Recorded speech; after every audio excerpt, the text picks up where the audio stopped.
So thank you for coming today. And we have our guest, Mushroom, here today. He's, Lei is going to talk about Lei R. Oh, whatever. The midst of difficulties. And I have another microphone here. If you have any question you want to raise, just raise your hand. I will pass you the microphone to you. Regarding questions, I also, if you can see at the bottom, I have a Slido link. It's just in case while I'm rattling about something very fast, feel free to throw an idea there. It can also be anonymous. It can be anonymous questions. There's going to be I think I have 5 or 6 discussion segments, like just as an entire slide that just says discussion to help with that. And I'll, at that point, give priority to any Slido questions or comments. Anyone joining on Zoom, also feel free to. Also, Zoom is live. You guys aren't visible, but just be aware that I have a few friends from overseas joining the call.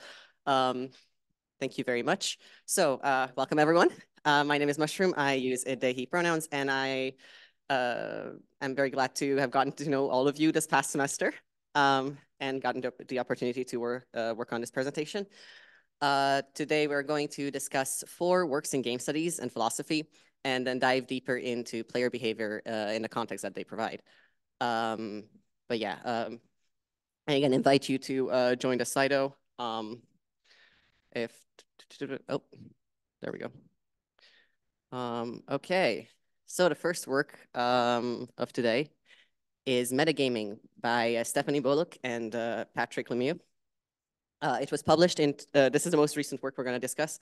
It was published in 2017 by the University of Minnesota Press. The full title is Metagaming, Playing, Competing, Spectating, Cheating, Trading, Making, and Breaking Video Games. It's a mouthful, but it describes what it's about pretty well. But nothing does that better than their own Game Jam Manifesto project. Oh no, did I have to quit it? Oh, that's going to be, please don't tell me I have to quit it. Oh no, I don't have to. Please. This is gonna, is this, 1 second. I did not trip. I did not trip, you did not see that. Okay. So, A Metagaming Manifesto by Stephanie Boluk and Patrik Lemieux, inspired by What We Should Do With Our Brain by Catherine Malibu. Oh, shit, I did not realize, I'm so sorry. Yeah, yes, please. Yeah, there we go. Now we can see the entire thing. There we go. So first we have the greatest trick the video game industry ever pulled was convincing the world that video games were games in the first place.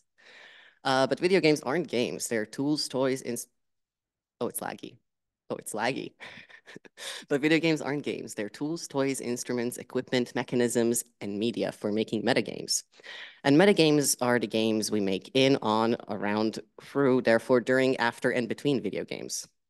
I absolutely love the art of this, by the way.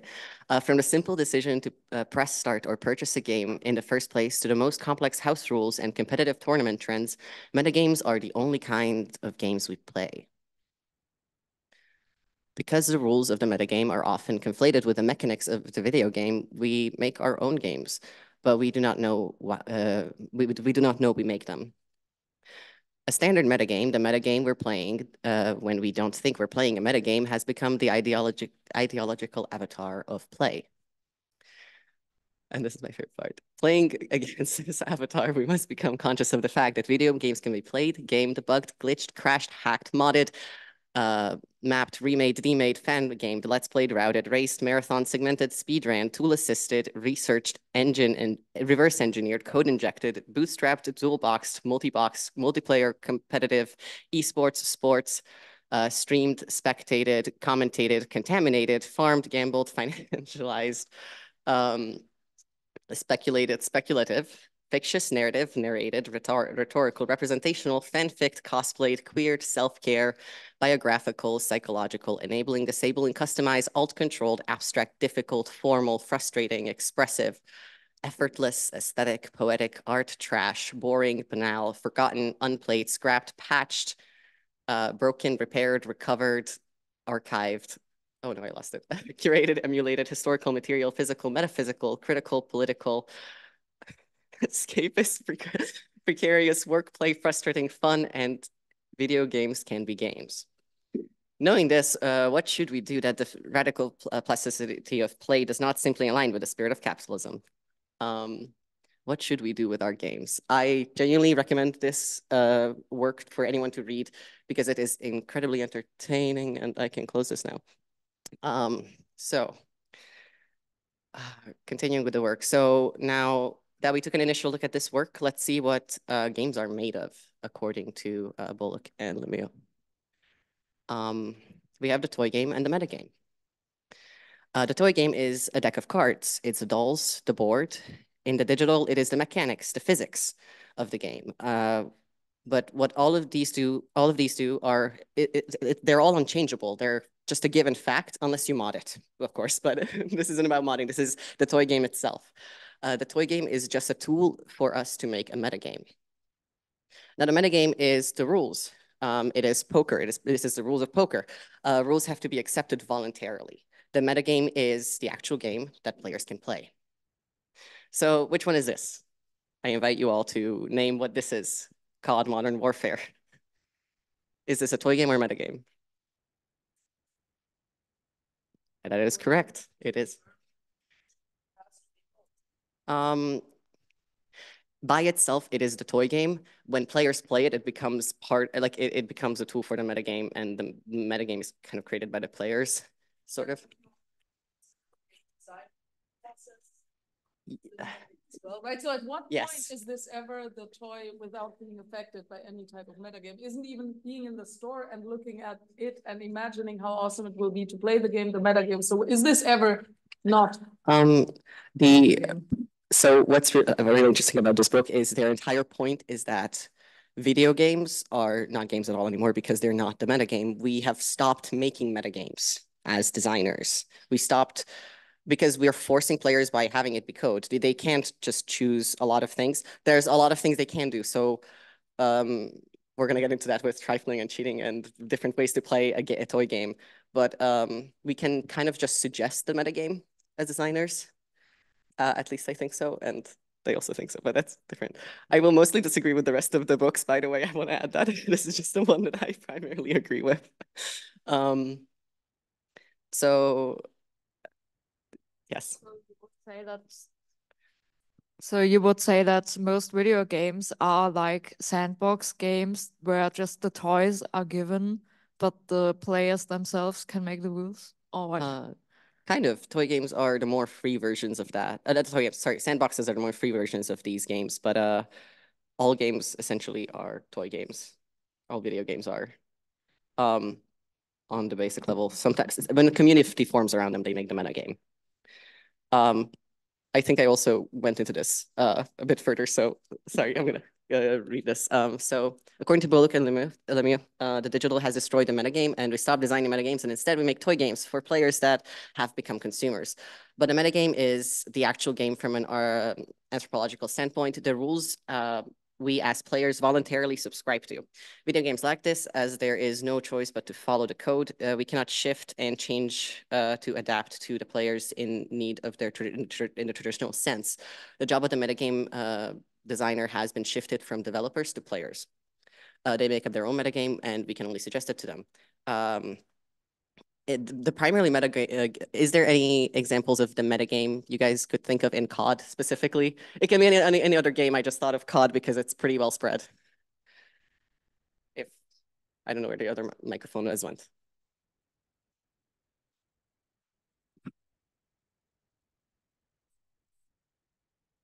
I just remember as a kid, as one way all the words of this, he just made like matches with a friend on the same TV where we changed all the settings and just played around doing stuff that was not meant to be. Like this has now infinite time and we're just gonna try to break it somehow and walk through walls or whatever. So that's kind of what we did it with, because at some point you have done everything else and it kind of becomes boring. Yeah, exactly. That is a perfect example of this. Thank you so much. Okay, yeah, discussion. We are at the discussion point, but is there, sorry, I should probably check Slido. And no questions so far. So hello. Any other comments, questions about this part? I kind of sped through it. Yes, sorry. Is there any example of a meta game that is only a meta game, not a toy game?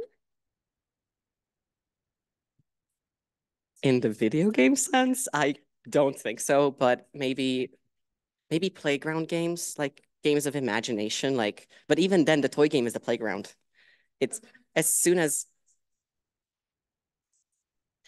but then your pronouns are, yeah, and then she becomes a toy game because she is imagining herself to be the princess. Sort of as soon as you have a physical manifestation of the game, it's a toy game. It's, sorry?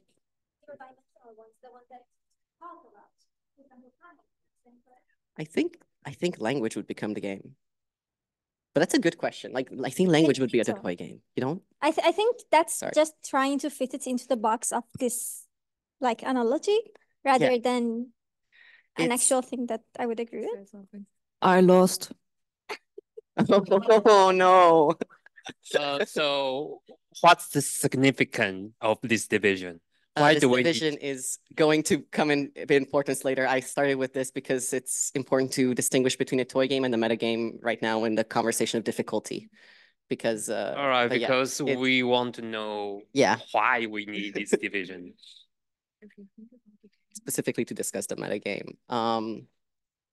Okay, so any further questions? I'm gonna go with No, okay, great. So the next let's talk about the well-played game by Bernard de Koven.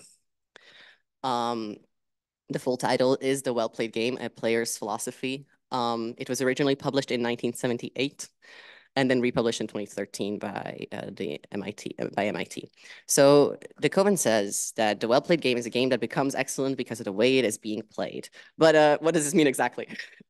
How can we find a well-played game? I genuinely wish we had the time to like read hours upon hours of quotes from this book because it is genuinely a beautiful collection of thoughts and feelings about what games are to de Koven. We do not have the time though, so I will break it down what a well-played game is and what he lists as components of the well-played game. So what is a well-played game? I'm sure we've all experienced it. Why a lot of us are here interested in games as to make it to a 7:30 presentation of a second-year game design student after a full day of classes. So a well-played game is a state of excellence where, this is one of my favorite quotes, part of what a well-played game is doing things that are unexpectedly right. The joy we share from each other's small victories that we forget we're trying to win in the first place. Winning is now only a part of the game, not a goal that matters beyond the game itself. So as soon as we step out of the metagame even, it doesn't matter to us anymore. We win as part of the mechanics of the game. It shifts and it is ever changing to the players of the game as well. There is no one single way to play the well-played game. So, I went through these, unfortunately, without clicking through them. Oh no. I feel bad now. Anyways, to have robbed you of the joy of funny letters. So now what actually makes a well-played game? What are its parts? So we first have to establish the intention. We want to play a well-played game. The intention must constantly be kept up during the game. As established before, it can also change as the game goes on. Our skills change. To quote de Koven, our understanding changes.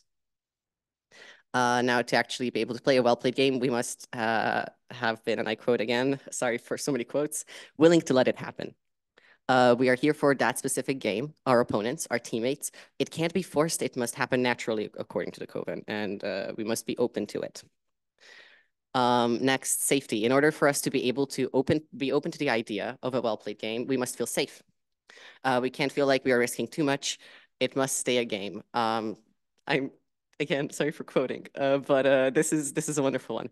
Even though I'm aware I might die as a result of trying to climb this mountain with you, I can accept that as a part of the game, part of the challenge. On the other hand, when I discover that you are cutting my rope so that you can get onto the top first, I find myself much less willing to play. I think it's a great example. So there goes trust as well. I trust you that you won't cut my rope. Please do not cut my rope. I do not want to fall down. So familiarity then means to understand each other. We have to have had played before. We can't jump into a game and expect it to be well played. We can't expect to have the same understanding of the game itself. Let's talk about Uno, for example. Let's talk. Yeah, Uno is honestly a regional game, but like within households. So hands up if you have a house rule within your family or close circle of friends. Yeah. House rule. A rule that you added to Uno, or this is the side that you can add as many +2s as you want, no matter what the official Uno consider. So that's the house rule. Yeah. So let's see another round of hands of like who has a house rule at home. Okay, that's more than half the people here. Yeah, exactly, of course. Who specifically plays with the +2/+4 stacking rule? Yeah, with anyone here playing with the 0 rule that you rotate it around if it gets a 0? No, that's just, okay, yeah, one person. With the 7 rule, that if you play a 7, you have to switch with one other person. Okay, yeah. And anyone with a pile rule. We have a rule with my family. I don't know how often common this is. If you do not say Uno when you place the last card and someone slams down on the middle pile, you have to pick up the entire pile. We hate each other. But yeah, that's, for example, is one. Anyone else have a similar rule to? There's a version of Uno played with playing cards. That's like really similar game. Yeah, we call it something else in Persian. But yeah, and we have this rule that you can't say any form of I. So I, me, etc., etc. Okay. And every time that you say, you have to take a card. But in Persian, it's all the same word. So that is amazing. I love that. So yeah. So from this we can see that no one plays it the same. If we were to pick 2 random people here, and oh, so sorry. Thank you so much. I will fix those later. So if we were to pick any 2 of you here and give you a random deck of Uno and tell you to play without any further instructions, any further discussions, we will not be playing the same metagame. So the toy game is going to be the same, but you're going to be playing an entirely different metagame. And that will cause disharmony. Therefore, it cannot be a well-played game. okay, sorry for interrupting, but wouldn't you play just the original game that you're sure everybody knows as like the standard rules when you're playing with other people who you haven't discussed with before? Like you wouldn't add your house rules if you haven't agreed upon them before, I think. Or at least that's how I would approach it. The thing with Uno is if we were to remove the rulebook, you'd still think you remember it exactly as it is written, but the house rules would change it. Like the +2 rule, everyone thought that was part of the rule book until Uno themselves were like, no, this is not part of the rules. You can't just stack +2 cards. Yeah, no one accepted it, but like officially it's not part of the rules. So if most people were to play it, they wouldn't think of that as not being part of the house rules. Exactly, yeah. Oh. There's also a similar case if someone read the official rules and just misunderstood one rule, so they would also have a different picture of how the rules are. Yeah, exactly. Thank you. Any other questions, comments about this so far? And then that brings us to the last point, which is convention. And that is exactly convention. These are our home rules. And this is a very important part where the Koven coins the term play community, which is a group with the same understanding of the metagame. This might be your family, your friends, your elementary school class about the game of tag and what exact rules you're playing with, or your friends and what exact tactics you use while playing Call of Duty. So notice that a play community can have multiple levels. With the internet, online games have wider communities. In COD, there is a play community directly surrounding you, a wider one for the game as a whole. Any player that has played and interacted with other players is part of that play community, whether they know it or not, because they have experienced some of the conventions that have been given by the game. The more you play, the more you understand these wide arcing conventions. Like in older versions of Minecraft, when you could shift and right click with the sword, and that would mean that, hey, I'm teaming up with you. Hey, I'm friendly. Like these kinds of conventions that you slowly learn as you interact with other people in the game. Again, yeah, discussion. Any questions? I have a lot of discussions because there's the microphone there. Okay, cool.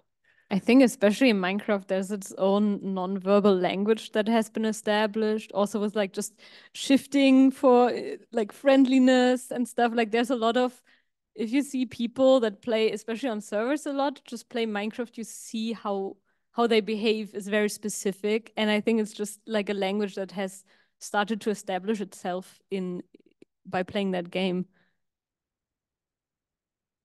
Yeah, it's really cool. No, I've also experienced it. That is why it's there. It's there as an example. Minecraft is probably the only game where like crouching that does not stand for teabagging and is actually a friendly gesture. No, the thing is, like, it bled over a bit from Minecraft. Like, if you're not crouching on top of someone, but like you're crouching away from them with like a knife out, it still means you're friendly, which is, I think, really cool. I love internet language sometimes. Sometimes I hate it, but we're not going to talk about it. Sorry, I skipped through. Any further questions? Anything else? Comments? Hopes? Dreams? No? Okay. Okay, so now the worst one the second worst one. I love the previous two. The second worst one. Let's talk about the Grasshopper, Games, Life, and Utopia by Bernard Suits. This was also originally published in 1978. And it's an entertaining read with insanely extreme examples. It's a Platonic discussion, the entire book. It's written as if it was a stage play. It's genuinely entertaining. There's really cool stories and really fun stories. He likes to use gun violence as the solution and answer to everything. He's like, you wouldn't shoot someone out of a game because your ethics disagree with it. I recommend it purely because it's interesting to read. And I've read it to friends without knowing what's going to come next. And they looked at me like I was insane, which I might be. Oh, and I have not mentioned this. It's kind of Aesop's Fable fan fiction. As he takes the characters from Aesop's Ants and the Grasshopper and then just makes fan fiction of them. Everyone knows what that is, the Ants and the Grasshopper? I see it all at once. Okay, great. So Suit uses these characters to illustrate his points about games and their inefficiency, but overall necessity and society. So he starts with the introduction of these characters, tells us that the Grasshopper is going to die, and then leaves the students with a cryptic message, which prompts them to think back on their previous sessions with the Grasshopper. Then comes the thesis itself, which is followed by a lot of examples. And he tries to defend his thesis against all of these set examples. And yeah, as I said, some of them are good read. And that is followed by his conclusion, which is interesting. Again, it was written in 1978. So according to Suits, what is needed to play a game? This monster of a quote is his entire thesis. This is what everything is. I'll break it down. But to play a game is to attempt to achieve a specific state of affairs for illusory goal, using only means permitted by rules, illusory means, where the rules prohibit the use of more efficient in favor of less efficient means, constitutive rules, and where the rules are accepted just because they make possible such activity, illusory attitude. I also offer the following and simpler and, so to speak, more portable version of the above. Playing a game is the voluntary attempt to overcome unnecessary obstacles. I think he could have worded that better in the shorter version, but so let's read let's talk about the summary, because there's the 4 core aspects he mentioned that are needed, in his opinion, specifically to engage in gameplay. Not fully true, but some of these terms are really useful. So we have the illusory goal. This is what you want to achieve at the end of the game. This is crossing the finish line. Next, illusory means. This is how you achieve the illusory goal. It is the act of running the track itself. Next, the constitutive rules, which are the metagame rules. You can't run across the field because I said so. Or in his example, you can't run across the field because there are man-eating tigers there. And lastly, the illusory attitude. This is the willingness to engage in playfulness with the current game. This is the want to run, the want to compete, and this is the most important one. Like, in my opinion, this is, I think, what is the only thing needed to play a game, really. Yes.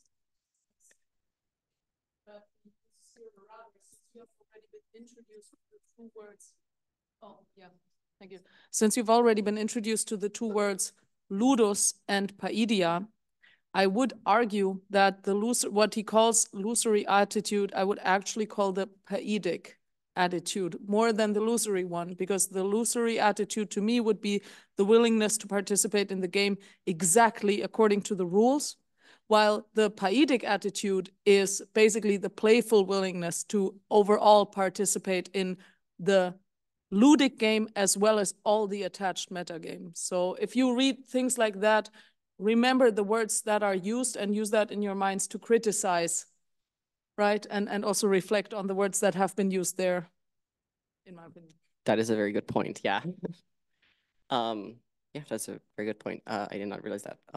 So these are the most three important for us today. The goal, the willingness to engage, the goal, the rules, and the willingness to engage.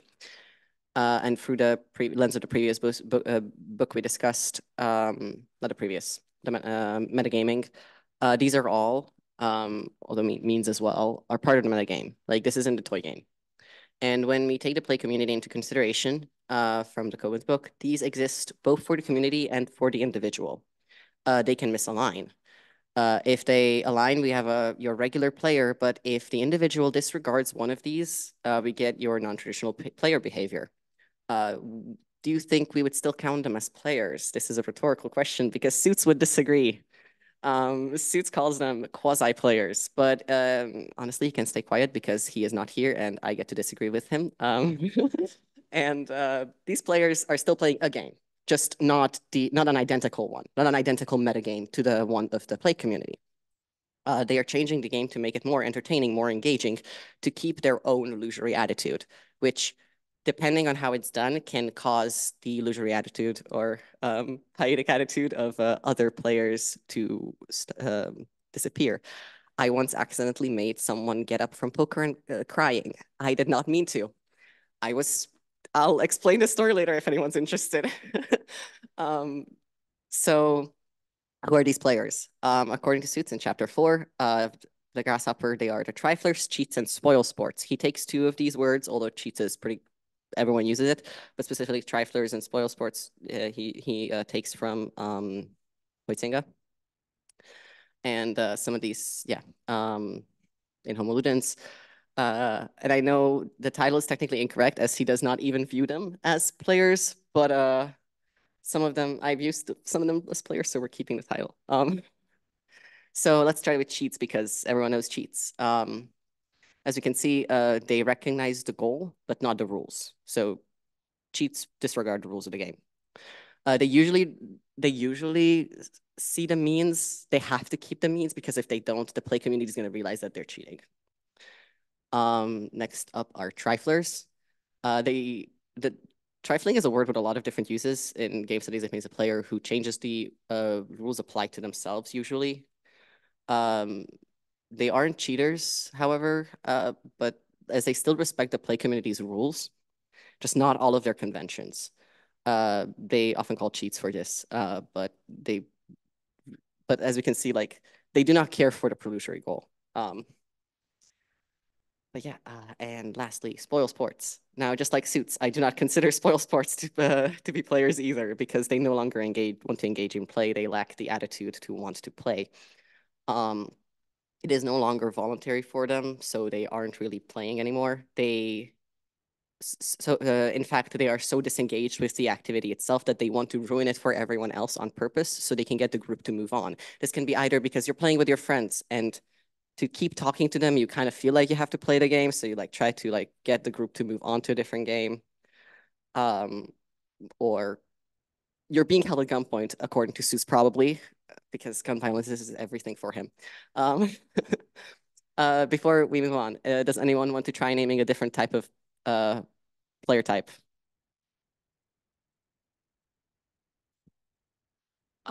Trolls. Yeah, like because they have a losery attitude, but not like they want to play a game, but not the same game as the others play. Like their meta game is ruining the game for the others. And like they use every possibility that a game gives them to do so, I think. Aren't trolls just triflers because they just have a different pre-illusory goal?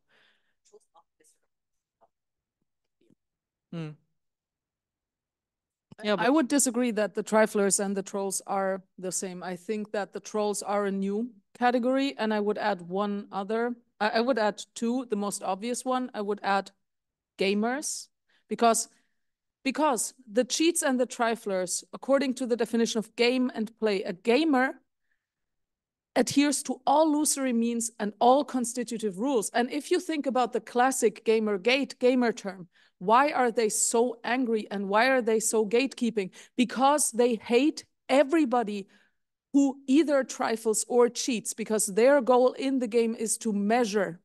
And they want the most objective measure because it might be tied so much to their own self-worth that if you take that away from them, this objective measure that there is one thing where they objectively are better than somebody else, that if you take that away by just trifling and them not winning a fair competition, that's angry. So basically the gamer, to me, that is the person who needs this adherence to the rules and finds it unacceptable, while the cheats and the triflers, to me, are players, people who understand the rules, but then decide to do different stuff. But to the gamer category, I would also add the speedrunner, who once again adheres to very specific rules.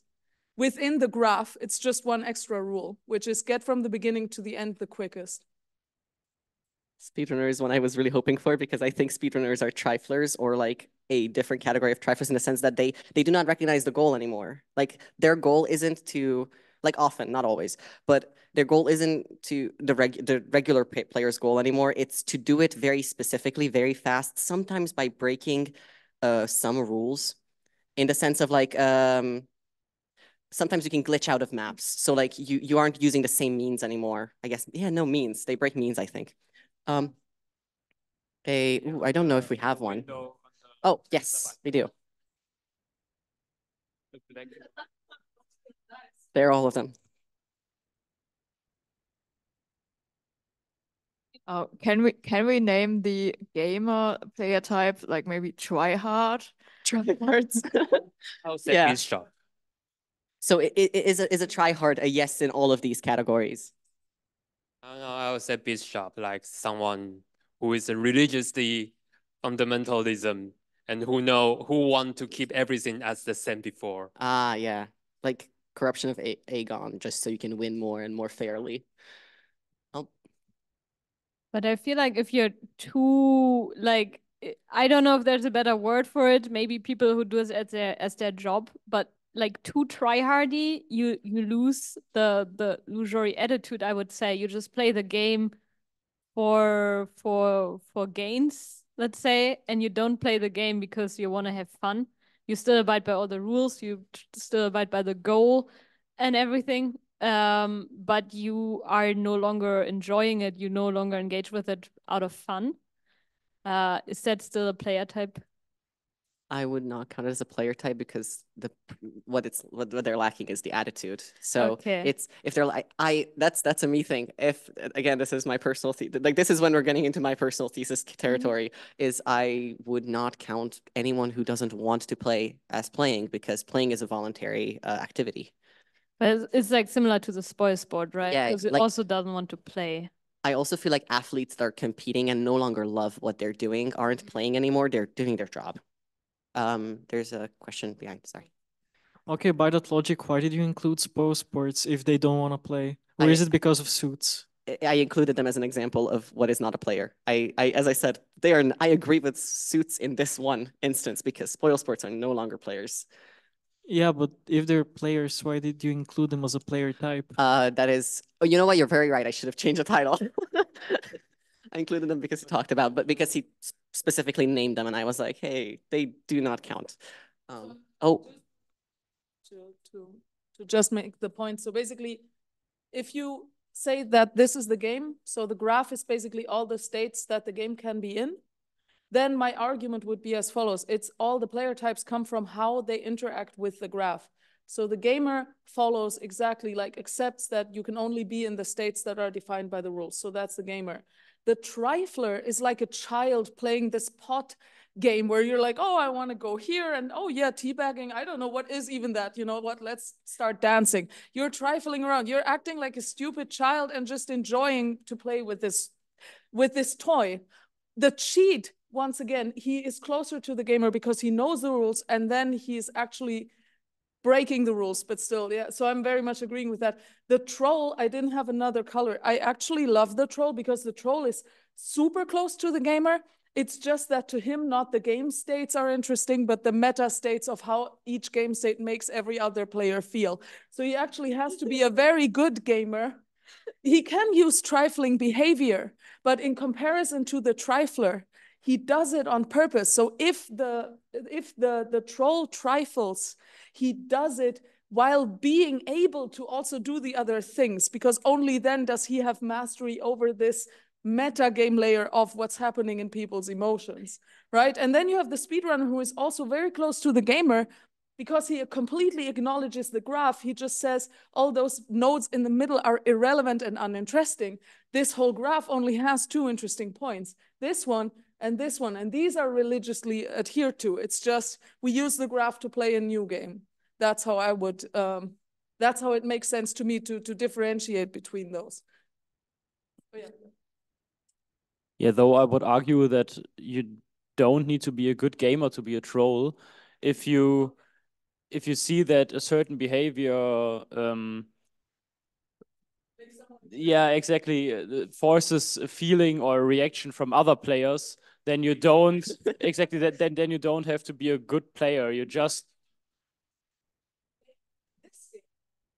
But you have to be still a good gamer in this is the game of how the other person feels and how you can get into the different emotional states of the other person. So the troll can do this, can look like a trifler in this game, but very much it has control over the state graph of the emotions of the person. Like he's playing like a fiddle on your emotions by using incomprehensible behavior in the game you're playing. Yeah, but since gamers are really strict about it and really emotional with the game itself, it is really easy to provoke an emotion. So I feel like the troll doesn't have to be really skilled at playing with the emotions. Exactly. He just needs to be like a trifler on purpose, basically, and needs to show that he's doing that on purpose to trigger other people. Yeah, I say this from experience. All it takes, like when I was pre-T, all it takes is to speak in the microphone as a woman to piss some people off. Oh, I agree. And I used it on purpose to piss them off when they started getting mad. Yeah, so like I understand what you're trying to say, but I still feel like the trifler and the troll, like I see the similarity, but they still fundamentally are similar in the fact that both of them have a different goal from the original goal of the game that was set out by the designer. So like they have a difference, like they're slightly different, but I feel like there should be like a parental type of category above them, and maybe like a different name for the free form trifler and different form for the troll trifler and a different name for the speedrun trifler. Like I feel like those are just different types of having a new rule in the game itself. We love triflers. Yeah. At least I do. So I think maybe a difference between trifler and troll is that the trifler can kind of more intrinsically still play, while the troll needs a social interaction, needs someone to be pissed off, you know? Like the troll, if the troll is alone in, let's say, Minecraft again, it wouldn't be trolling because there is no one to troll. Like maybe a villager killed him, but like that gets boring very quickly. So the troll needs other people to piss off, while the trifler can very much just vibe alone in Minecraft and just do whatever. The troll. The only way I enjoy playing games is without pressure. So this is me, and I know that I'm not this. That's why I don't play multiplayer games, because I know I would be this to other people. Thus, I don't disturb them and just play my single player games. I'll need to tell you the poker example. I think you had your hand up first. Sorry. Like, I have to talk about, like, I do have to make a Dead by Daylight example at some point. So here it comes. Yeah, I think why I think triflers and trolls are not the same. Like, trolls have really like this mean, bad, intents to harm other people and troll them. Like, in Dead by Daylight, for example, like, yeah, it's a multiplayer game. You have to be quick you have to make good decisions. But like, if there's something like on the map that interests you and you want to take a closer look at it, then I might sometimes take some seconds of time to just admire the background props, which of course is trifling, but I wouldn't say I'm a troll. Like in Dead by Daylight, there's, for example, sandbagging tournaments where you actually like compete on who is the best troll. This also because of what Leonard said about trolls not having to have any skill.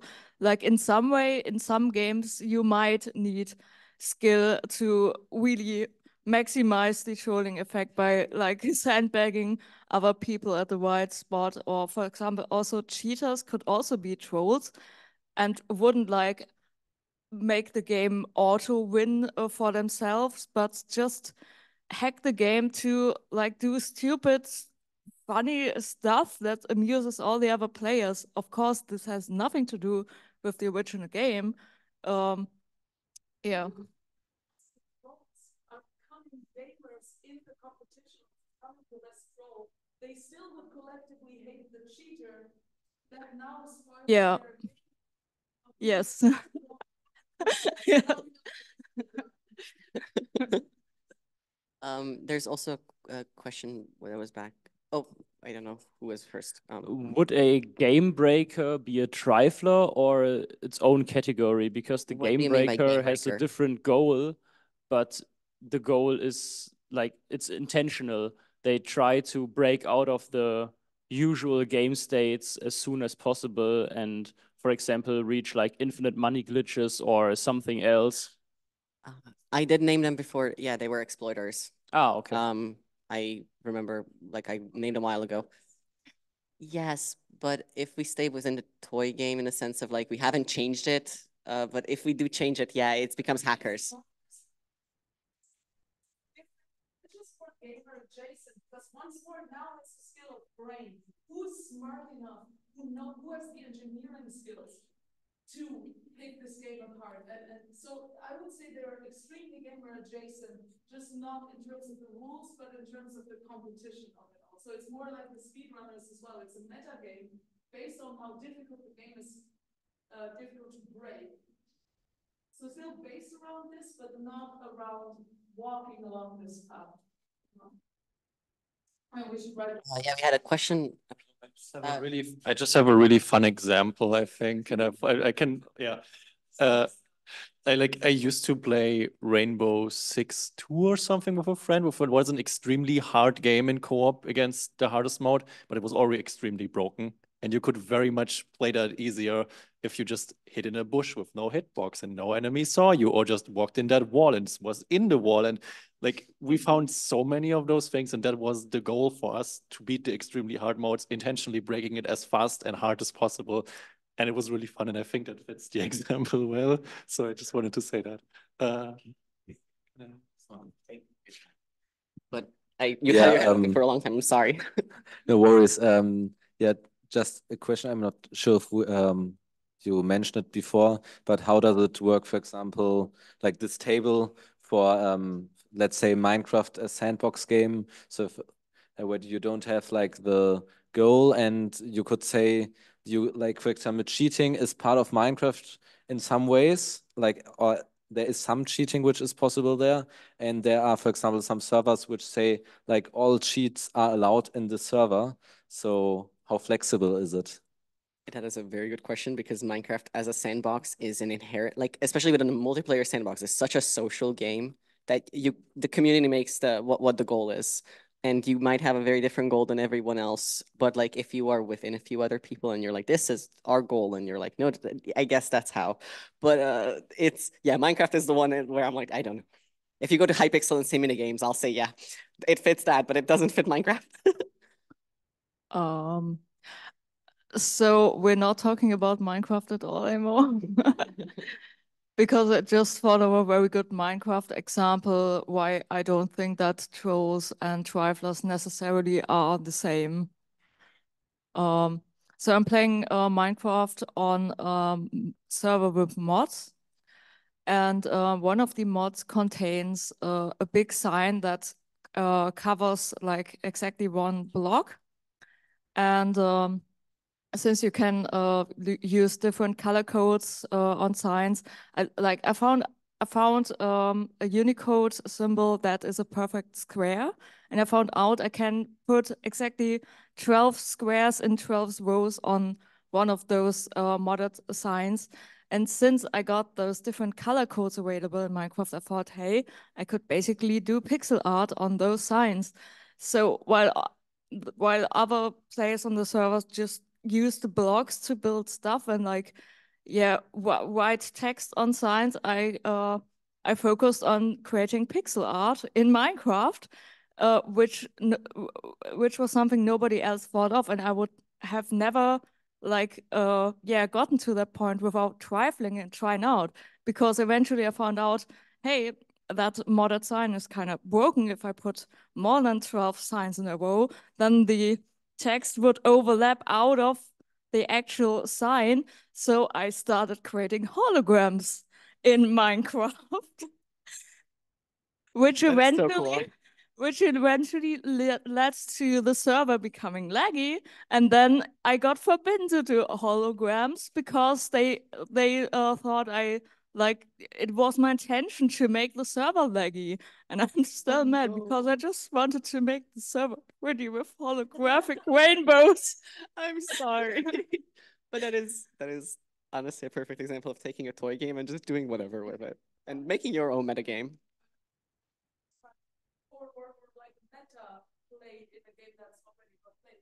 Do you guys think that you can have cheating in play? Like basically, if play is a graph that is already the game can have states, but there is already no real defined way to even Greta, to them. Can you cheat or no? Can we come back to this after the next one? Because this is exactly what it's going to cover, of like cheating for the well-played game.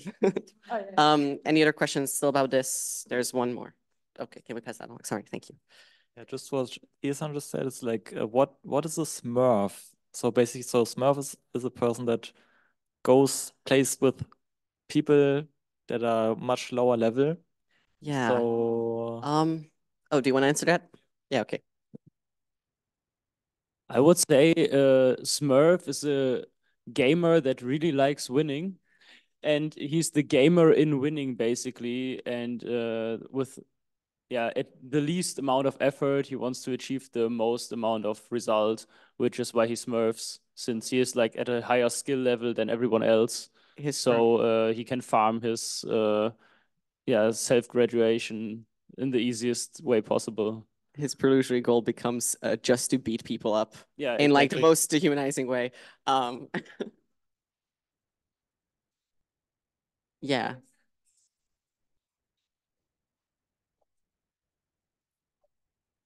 Yeah, but it's like there's pairing systems with the accounts for a reason. But I just wanted to say, if they are just players who really badly want to play and win, doesn't that get rid of the losery attitude for them? If they still want to play and engage with the game in their own way. I mean, it is corrupted Aegon. Like, well, it is definitely like Smurfs and like very hardcore gamers are it's just corrupted Aegon. But as much as I dislike that term, but yeah. So if we would add an additional comedic attitude, I think we could enhance this thing. That is a good idea. I'll come back in 4 years. I also feel like that they're almost close to the troll as well, because their game is beating others up, which very much reduces the fun of people who want to learn the game and want to enjoy the game. Because if you play against someone who's just way, way better at you, then you will also lose your fun. And it's like, oh yeah, I beat you up, but it's no longer fun. So it's kind of also troll. I think it's its own category, but it's kind of very similar to trolls, in my opinion. Yeah, I agree. Any more questions before we move on to the next one? Sorry, it's like, okay, no? Okay. I notice it's going to say discussion. I'm just going to check Slido. I'm just going to, okay, there's no questions. Oh, no, there's no question. I can also upload this if anyone would like it, but I highly doubt it because it is my chaotic thoughts. And also, I might sound less scripted than I actually am because I can't speak freely. So Flo, oh, this immediate. Csikszentmihalyi. So by the way, in Hungarian, similar to Japanese, we have the names, it's family name first. But yeah, this is, or in, as with this competition, it's Mihaly, Csikszentmihalyi, which is funny because he has Mihaly, which means Michael, twice in his name. So, sorry. Mihaly, that's Michael. Csikszentmihalyi, that is a town's name, and that means from that town. So like basically fun and a town name, and that's line Saint Michael. So it's Mihaly from so it's Michael from line Saint Michael's. It's a horrible name. I am so sorry. Yeah. I've seen this name misspelled so many times.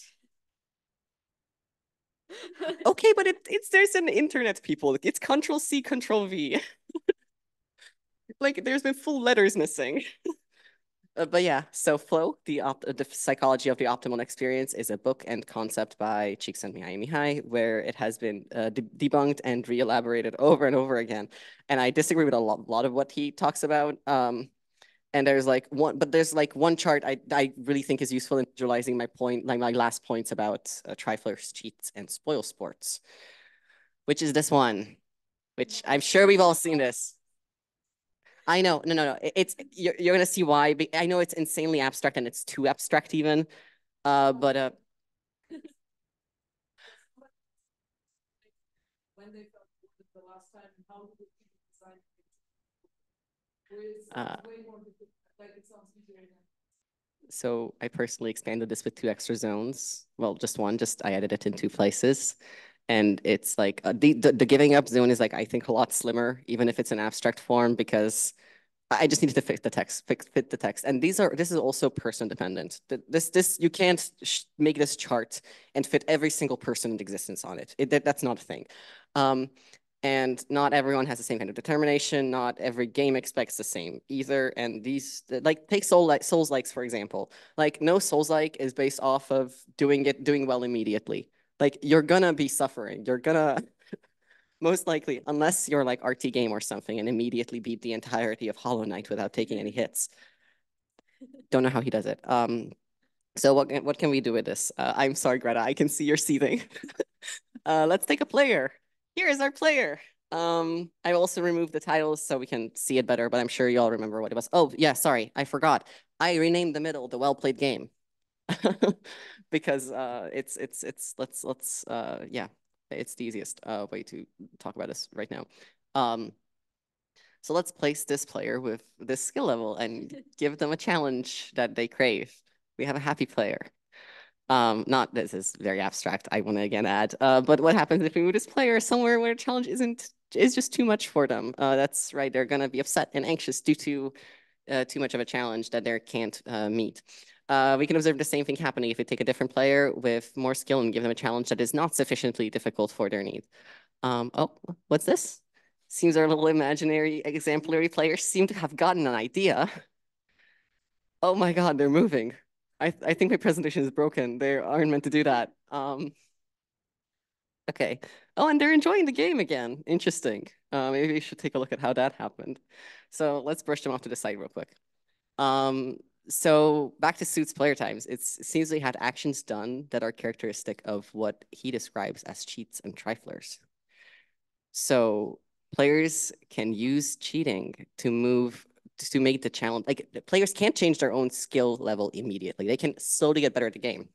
But if they immediately want to play a well-played game with each other, they can use cheating and trifling tactics to move themselves and level the playing field. As the Koven writes, he uses the example of playing ping pong. He uses the example of playing ping pong, and his imaginary opponent, used their wrong hand, their non-dominant hand, to play with them, which worked. But at first, they were upset because their friend didn't tell them that. And that is exactly what I mean by cheating and trifling can be tools, as Greta, you were talking about it earlier. They can be tools to even the playing field in a way that you can actually play a well-played game. You can change the rules, although it isn't really cheating at that point. It's changing the metagame at that point, but still. It's, yeah. That is primarily what I want. And then spoil sports are players that are given up, either because they are too skilled, too challenged, or just not invested in the current play. Oh, sorry, I missed that. They're too skilled. Oh no, they are doing too well. Don't worry. To Greta's point that it's hard to make player bored and to this graph, out of my own experience, I've played Pokemon Smaragd lately, like the 3rd generation, and there is basically a casino where you can play for like coins, and these coins you can invest to get TMs, like Pokemon attacks that you can teach your Pokemon. So to get these attacks, you need to play a lot of casino, and I mean a lot. Like you need like 5,000 coins, and you can win like at maximum like 100 coins per jackpot that you win at the casino. So the challenge is really, really, really high, but it's not like a skill challenge, but like a difficulty that you have to overcome by just investing a lot of time and doing the same repetitive task over and over, and you are getting bored because the challenge is so high and the design is basically bad game design in my eyes. That's why I cheated to cheat the coins, so I don't have to go through this painful process of investing like hours over hours to do the same repetitive task over and over, even though it's supposed to be entertaining since it's a casino and they're supposed to be entertaining with flashing lights and nice pictures. But I don't know, I just took the shortcut. Yes. I actually, despite hating the boredom part of the graph, I really loved the cheating and the trifling. To me, I would put the arrows in both directions. I think you can basically, the message is that you can use cheating and trifling to navigate anywhere where you would like to be. The only point I'm going to make, because your story is exactly my point on boredom, is my biggest problem with that is not that the boredom thing is untrue. The biggest problem is that boredom is oftentimes misunderstood as easy gameplay. But easy gameplay isn't when people want to, like, how are they called? Smurfing. Smurfing should be boring because they're playing against somebody where the game is too easy for them. But it's not. Easy wins is still easy dopamine. It's like eating Skittles. Your brain just rewards you for the winning. What is horrible is things that take a long while, which is why the German word for boredom is long while, because that's the horrible thing. And that's why it's difficult to do it in a game, because in a game, you can just stop participating. If you hadn't had the opportunity to cheat, that is when you would have quit, because you would have been like, I'm not doing this, right? So then it is boredom, and I think then this is true. The thing is, if you're like specifically setting out with them, like that is why I use boredom. I don't know what other word to use for it, honestly. It's it's that you get bored of winning. Like it's not even that you get bored of the game itself, because like you can do it. It's not a problem. You just get bored of winning. You get bored of playing the same people over and over again, winning against them. That's kind of like what I would say it could be. But yeah, no, you're right. There needs to be a better word for it, and that's why I dislike flow theory as a whole. But it's oh wait, I don't know what else word to use for it. Anyone?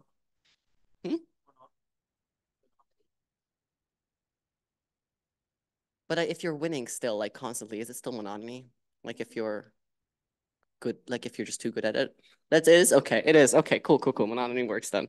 I wanted to add on this. I would not say that it's only the time you spend, but it's also the meaningfulness you think it has. So I think if you have like fun trolling people, then it's about that you feel that it's meaningful. Yeah, I'd agree with Lucas because I think boredom does not necessarily come from a lack of challenge. I think a lot of games can be, you know, pretty easy and still be fun, still provide a satisfaction. I just think, for example, there are a lot of mechanics which might be challenging, but I just feel like, okay, this does not interest me at all. I'm going through the motions just to get over with this section. And I think it's more about the content, the like quality of what is actually the gameplay and not how hard it is necessarily. I think a proper word for this could be the opposite of curiosity, like disinterest, maybe something like that could work. Yeah, I would argue against this Langeweile argument, like this long waiting argument, because it was a casino, and a casino is designed to be fun and like get those easy wins and keep the player playing, basically. I don't know if it's just me and it wasn't something for me, or if it's for everyone boring at some time, because I've read a lot in the internet about people hating this mechanic and that these attacks are hidden behind the casino and that's the only way to get them, basically.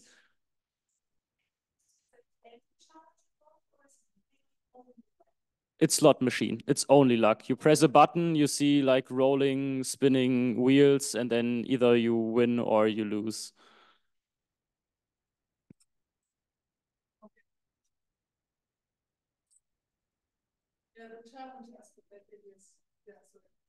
Yeah, I think if a game is like in that regard, I think you start to do some math in your brain where you're like, if I spend X amount of time in this to get this result, which is meaningful to me, is the time spent to get the meaningful result enough for me to have this payoff? Like I've played Monster Hunter World with some friends recently, and we ended up in the end game stage, and we were like, okay, this is getting too grindy. It's still the exact same game, and you still also make progress, but we just noticed that it's no longer worth our time to get the result.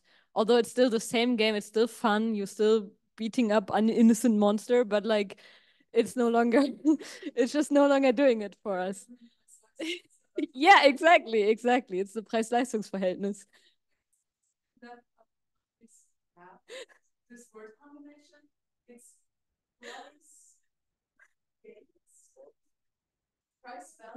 price value. Price value ratio. And in German, like this is a word that everybody has in their head. Everybody knows what a Preis-Leistungsverhältnis is. Like kilometers per hour. Preis-Leistungsverhältnis. So you don't just look at the price or you don't look at the value. There's always the yeah. Honestly, like I think like the whole concept itself from the word is not that present, I feel, in our language or kind of culture. I think it's obviously something people know and like can recognize. It's not hard, but it's not like, I don't think anyone sees it look like that has that much price for value. I think that's kind of one of the ways that which language shapes thought, I guess. But yeah, we don't complain about the price, we just complain in general now. So but in two different ways I can imagine it. So it's not exactly the short, but also you can get it if I say We just use investment. Yeah, also disagree with the Langeweile argument. Like if I'm bored if I'm not challenged in a game because I'm not playing to get win and like cheap dopamine. I'm playing to have fun while playing, and I only have fun if there's something engaging, something challenging for me. And other time it feels kind of like a wasted time if I get an auto win because all other players in a multiplayer game disconnect, then I automatically win, but I didn't have fun. So this would feel like wasted time, and this is the only aspect where for me time plays a role. Otherwise, yeah, I like this table very much.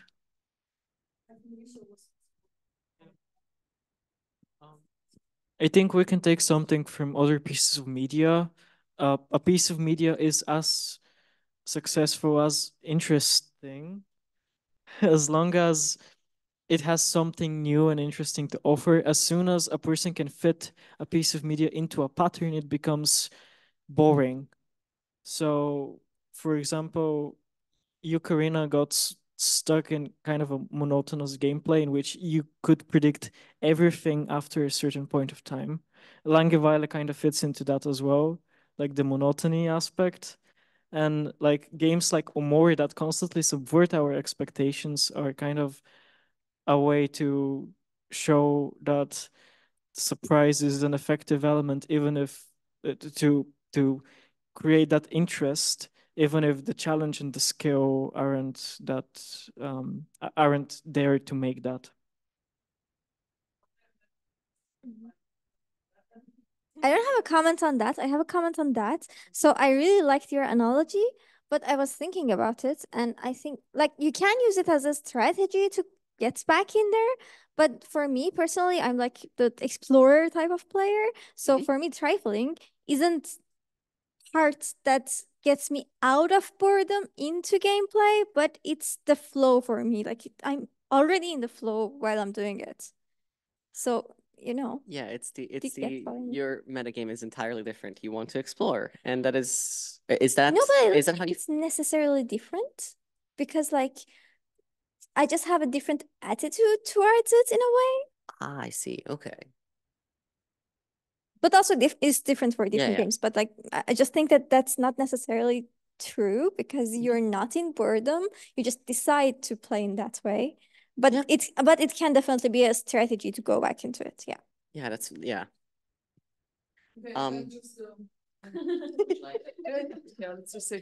No, just one final anecdote where I got confused, I think, the most about boredom and anxiety. And I watched a show called The Beauty and the Geek. So I don't know if you ever saw it. It was the time when Big Bang Theory came out.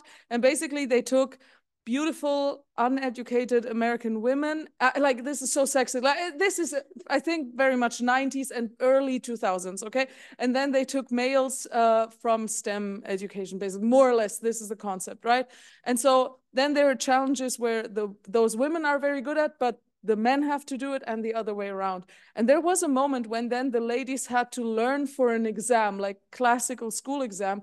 And they opened the books, and I mean, I have to say, like, just watching it on the screen, the books looked so interesting. And basically, they opened those books and the folders, even with cool learning materials that were prepared for them. And they said, oh, this is so boring. And to me, this was a mind fuck, because to me, when I look at this graph, it must for sure have been here. But they said, oh, it's so boring. So they're pretending as if the challenge is way too low, like lying to themselves in their brain. However, they're just saying the first word that comes to their mind, right? They didn't say, oh my God, this gives me anxiety. My brain is so overwhelmed. I don't feel I can do this. So this was one of the first times where I was like, there might be a misunderstanding on how people use the term boring and when. I mean, it's also a social pressure thing, because admitting something is hard rather than admitting that I'm not interested in it is very different thing. So like saying, oh, this is so boring. Chemistry is absolutely boring. I have no interest in it, versus saying I do not understand this are a very bit different. Like, especially when you're externally saying it, you might internally admit, hey, this is hard. I don't want to do this. But it's the giving up category up there. True. And then the second anecdote that twisted the other part in my brain was that a colleague of mine did an experiment on flow theory, and he used the classic psychological setup that he had found as the baseline in literature. And I was allowed to participate in the experiment, like to test it. And the boring category was math questions, 1 + 2 = 2 + 4 = like really like just 1-digit math things. However, that was the only time in the experiment where I was in a flow state. So this was meant to put me into the boredom state. However, this was, I mean, maybe I'm just so bad that it immediately put me into the flow state. But even those easy wins, it was so pleasant because it was just always when I felt like, okay, I put it in, I immediately got the next task. And so I just felt beschäftigt, like adequately my time was spent. Well, of course, the overwhelming one, that was overwhelming. That was as simple as that. And he said, yeah, no. And I told him, your experiment will not yield the result you want it to yield because nothing about this first task is boring. You can't measure boredom like this.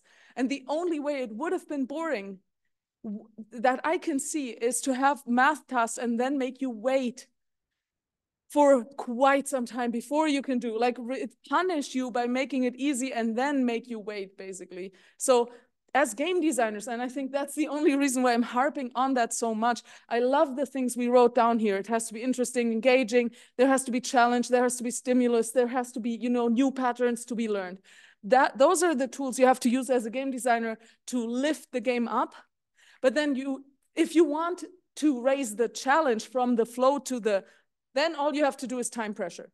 Like, I mean, I'm just trying to say, like, it's so, the methods you have to use from getting from one thing to the other are completely different. Like, for example, like the time pressure to just push the hammer down and then that is it. Any kind of pressure, the Dark Souls, just take one parameter and make it super extreme. Getting into anxiety is super easy, but yeah, but getting the perfect flow state, that's where we're here at. So those were the two. So I might get lost in the middle of saying this. I am trying to get my point across, but I'm not sure if I can. So the thing is, I think saying, like you said, that in that show, the books looked really interesting, but they said that it's boring. I want to mention that, like in psychology overall, your brain likes familiarity. So it likes whatever that's easy on, and everything easy is everything good and everything interesting as well, because you kind of already know it.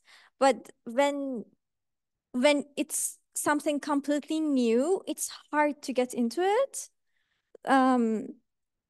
So you don't even develop the interest to kind of get into it. So that might kind of explain why they said it's boring. So that, yeah.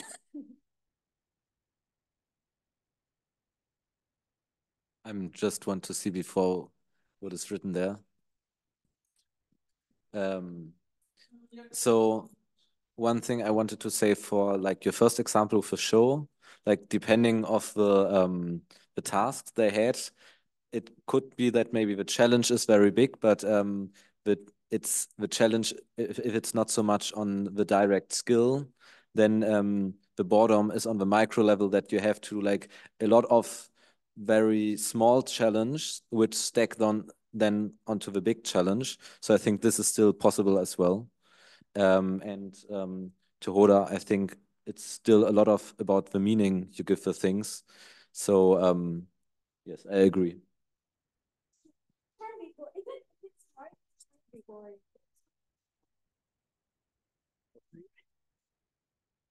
Did you want to talk? Like you had your hand up a while ago. It would be just gone. Go for it. Really necessary. Because like I was thinking maybe this whole thing is like really dependent on whether you are neurodivergent or not. Yes. Because neurodivergent people can get stimuli from basic math tasks or not at all from like really entertaining stuff. So, and it really depends on whether you are neurodivergent or not. I fully agree. The whole reason I didn't want to go into that in the presentation, because first of all, I've already had a paper about this a while ago. Like that was similar to this conversation. I barely mentioned it because the thing is, if I go into that, we will be here for 5 hours because I'm also autistic and probably have ADHD. Yeah, no, this is, I mean, I overanalyzed how people behave because I want to try to understand them in games because I do not. this is the closest I could get to understanding people because yeah, it's so interesting because I noticed that me and my friends behave so differently in games. Like and like a lot of people in game design, from what I've experienced, like statistically, we are just for some reason very neurodivergent. I both here and back in New York. It's weird that we are the ones that make games. I guess because maybe we enjoy patterns and making them. That could be part of it. I mean, we already had some of those conversations. Yeah. There's stuff in games that is extremely attractive to ADD people, especially in game design, because you need to be interested in so many things. And then for more on the spectrum people, the rules. Oh, yeah, sorry. It seems to be that simply the rule sets and the systems and things that you can hold on to is also super pleasing, especially in programming, but also in game designing, like something like that, right? So you have the stimulus of all the different things for the ADD people, and then the framework of a reliable rule set and something to build on for the spectrum people. And then those two are often double diagnosed as well. So you have the combination of enjoying this. And then you also have, in the artists, you also have highly sensitive people, even though we're not talking about them as much, but most of my game artist friends are actually, is where I had to learn how to speak a little bit more silent, to not, be so over exciting and super intense to them and so on. So they're not as visible maybe, but this is also a part of the neurodiversity that happens around games. Thank you. I just wanted to give an example of a game where everyone can adjust the difficulty level to their skill. It's a Discord bot called Counting, and that's what you do. You just count. Well, the first person writes 1, the next 2, the next 3, and the fourth one writes square root of 16 because that's their difficulty level that they chose for themselves. And and this bot got introduced on the server I'm on, and in the beginning, like people use it like crazy, and the enjoyers of math, they were excited, and they typed so many different stuffs just to find out which mathematical operators are allowed in the bot and how you have to type it so that the bot can count it. And but at some point, like, people found out everything, and then it got boring for them because just counting was like below their skill level, so they stopped using it. And now it's just people normally counting until someone makes a typo and you have to start from 1 again. So yeah. I just wanted to add that I was like managing a community of like over 1,000 people. On Discord. At one point we added the bot, and it's such an interesting social experiment to watch because we got up to like 250. And there was a 5-minute cooldown or something. Like it wasn't like something people could spam to get up to 250, and people wouldn't ruin it. It's so interesting. Like they were just like, no, this is fine. They would eventually ruin it, sometimes on purpose, especially when like once we got up to a really high number and then everyone stopped caring. They were like, okay, we got this. And then we jokingly like offered things in game, because this was a Minecraft community. We would like offer things in game if for whoever got a certain number, and it would just get stuck right like 2 numbers before it. Or like they would team up and be like, okay, fine, we're getting that next number. Like it's just an interesting thing to watch. Sorry. Originally, I wanted to say something about like neurodivergency and how, for example, everyone says Witcher is a great game, but I just see all the quests and I get overwhelmed and I don't play it. But I have a way better point now on that one, that on our Discord server, somebody, like the person that owns it and can code, made a bot that can gamble, and it started with roulette. And of course, and then at some point he added like different what's the word for it? Like currencies. Like you could invest that into like fruits and carrot and whatever, and they would fluctuate and shit. And you could also bet those. And of course, we started immediately breaking those, figuring out that at some point, some of those go infinitely higher, not lower anymore. And you had like this whole meta level of how this started off one person was a millionaire or something, and at somebody was a trillionaire, but at some point it went back to zero and it went into minus, and then the entire thing got even worse, and it was like an entirely increasing social game that kept getting more spacey. And yet it's really wild to see that unfold and how people just keep making new rules that constantly change. I don't know. What's a fun example? I had something very similar happen in the Discord server, but it's even funnier because the bot was marrying characters, like marrying fictional characters, and you would collect all of your fictional characters, and then an economy was born of it because everybody wanted one character, and then that character was like so expensive because everybody wanted to marry it.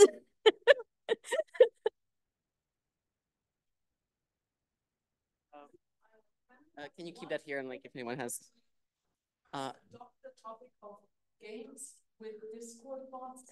I would love. I mean, those anecdotes collected and some more of those. This would be amazing. If anybody's ever interested. Speaking of gambling, does anyone want to hear the story of how I made someone get up from a poker table crying? So remember trifling and how I like to trifle. Because I'm very much a trifler, right? We were playing poker, and I was getting like it's monotonous. I was like, okay, we're just keep doing things. I started being only willing to call prime numbers of betting. This is Texas Hold'em, by the way. So I started doing that, and it was like because you know how prime numbers work, it was exponential growth. Even if I had a bad hand, sometimes I would both not look at my hand and do this. Like the bet was like like the entire pot like was $1. Like it was fine. We just played with a lot of chips. So I would start to doing that, and it would just just at first be like, yeah, no, 5, 7, 13, 19. Then I would get up to 101. There were a lot of chips in play, and I did it to a point where one player got so upset over me doing this because they kept losing. Not to me, to someone else. By the way, I was not winning. I was not winning. I just was creating the perfect tool for other people to use that is like, because they knew even if they raised it by the tiniest amount, if it was not prime, I would raise it to the next prime number, or I would just like fold. So like they knew this mechanic was there to use for me, which I found absolutely hilarious. I really enjoyed it, even though I wasn't winning. But at one point, she got up crying and left the room after like an hour of me doing this. And this was weekly, by the way, and I kept doing different trifling things. Like this wasn't the only thing I tried, and I have an entire paper on this. Not the accidental troll part. I didn't mean to be a troll, but yeah, it's what Greta said of like triflers accidentally being trolls in multiplayer games, even in poker. Anyways, that's the story of that. That was a very funny story. Thank you. I actually have a similar one. I wanted to find out, like, it was just a thought in my mind. If you play chess and the other player begins and you just mirror their move and confuse them by doing that, but the queen and the king, they can't be mirrored. Like if you start to, like not point symmetrically, but like you mirror the move, then you can't do that with king and queen. So eventually the other player started to do very dumb moves with the queen, just to find out how I would now be reacting. And then I was like, oh, well, I could beat your queen now. Well, let's do that then. And I completely broke the own pattern, but the other player, they just didn't even expect I could do that.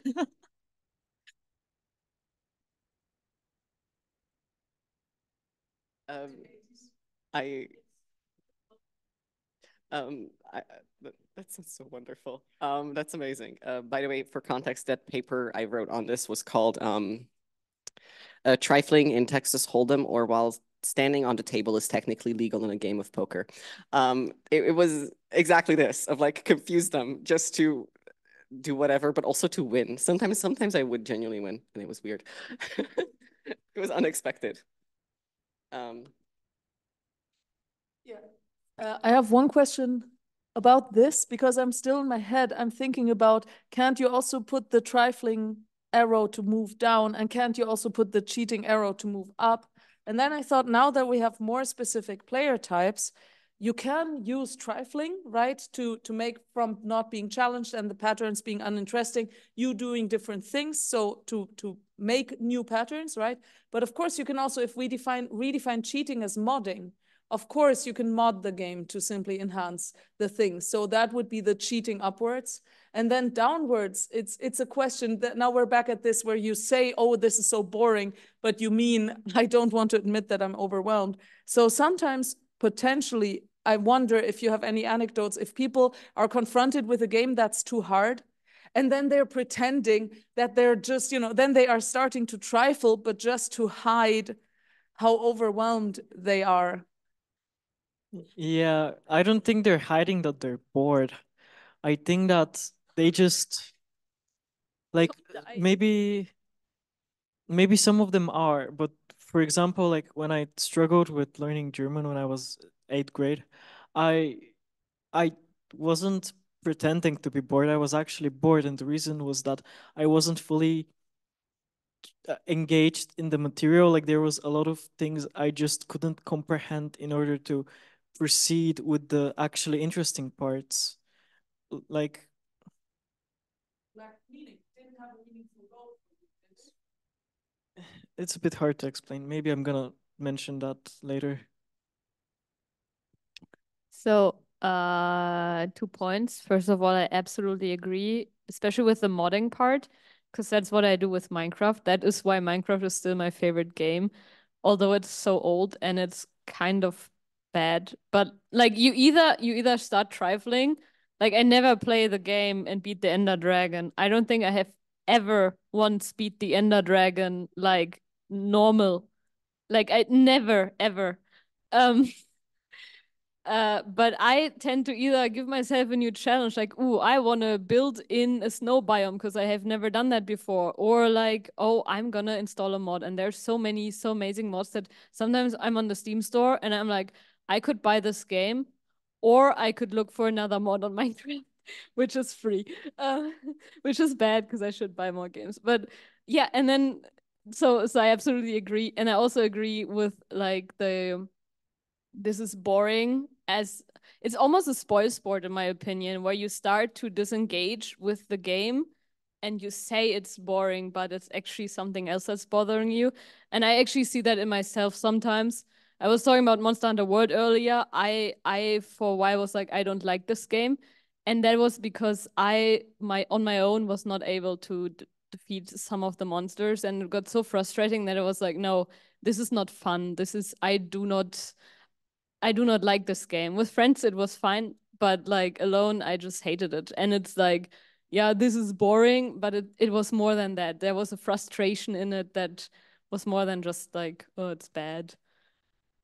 Yeah, okay, my suggestion for the downwards trifling is the Smurf. Because they lower their challenge by playing against low skilled players.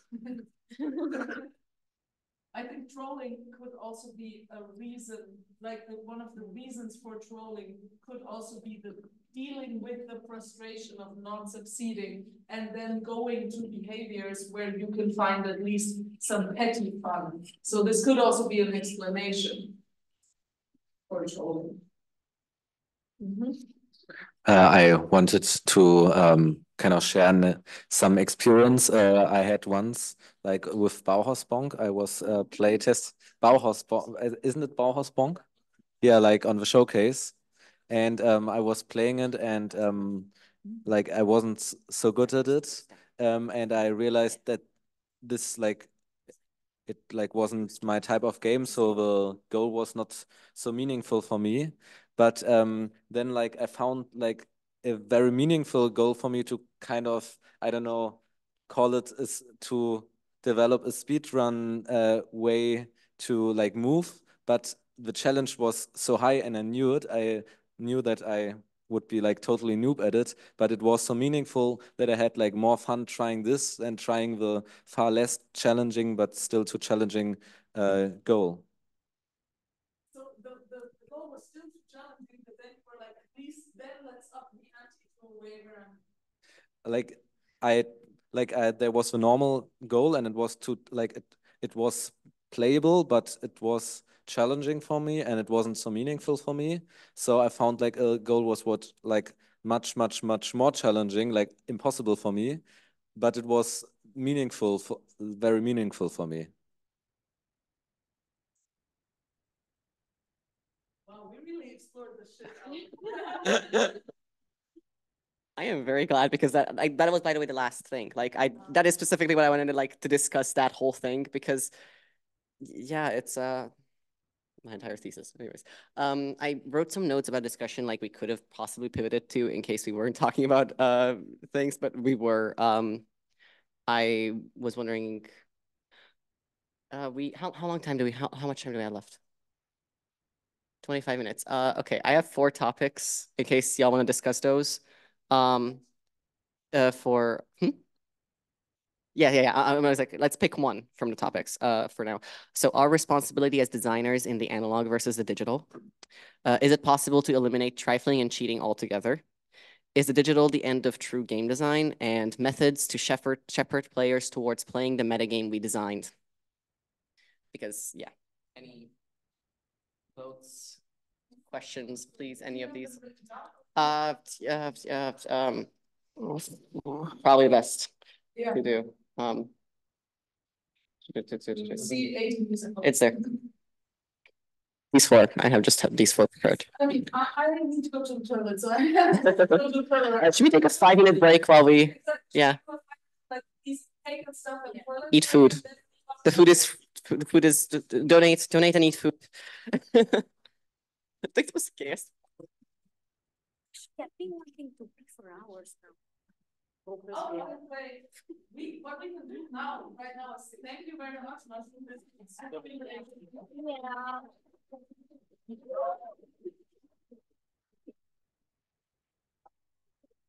Next, anyone else?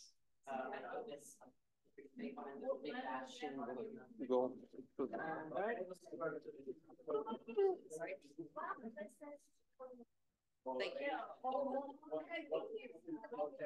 I don't have more money. Oh no, I'm hurt. Yeah.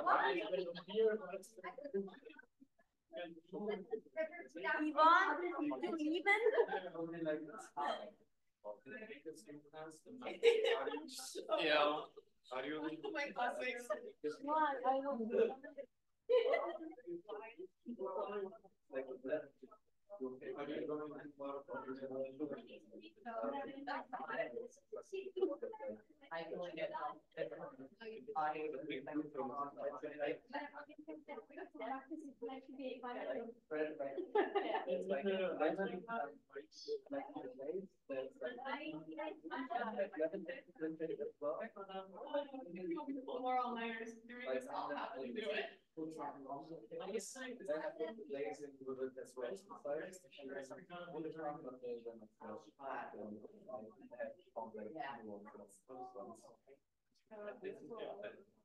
Very good.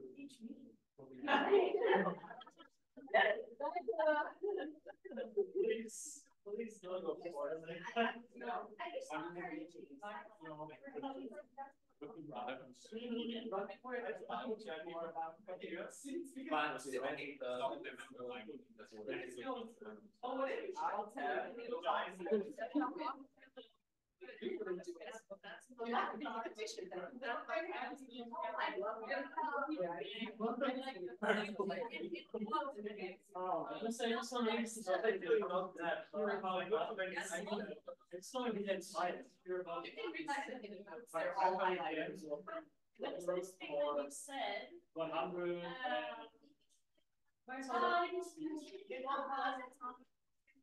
Yeah, 1.5 snakes is like 19 sheets or whatever.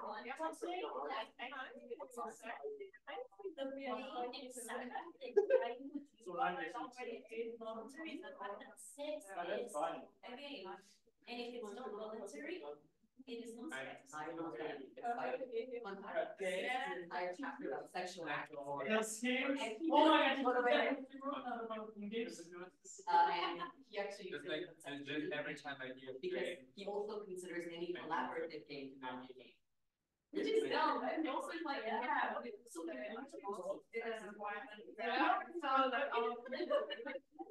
and I mean, and how they are. Yes, fucking crazy.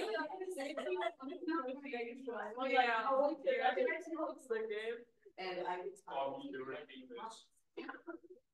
then just like the minutes now, some people were like typing infrastructure. And then like, oh my god. It could also be the video game. And like the next 15 messages were like just my name. No six on it. Depends on what definition. Not the definition Well, there were actually some signs this time. Because all the outlets were reflecting their they due to the lack of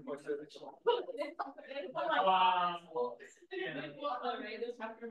Like they're not great, but they're also I used to love them. No, it's higher. I never probably during the late channels. Like during the like I stayed for the talking and game with me and I never made them immediately.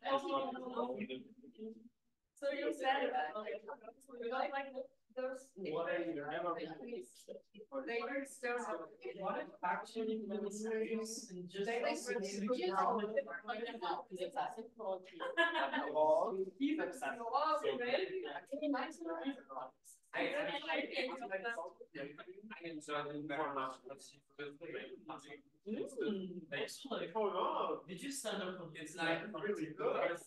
She always having her good Friday evening wine.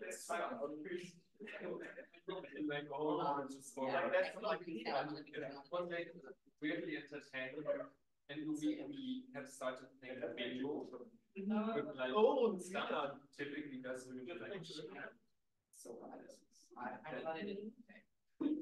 we play video with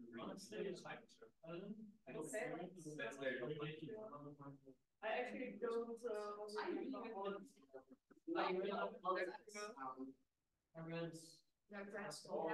we do for fun, so yeah.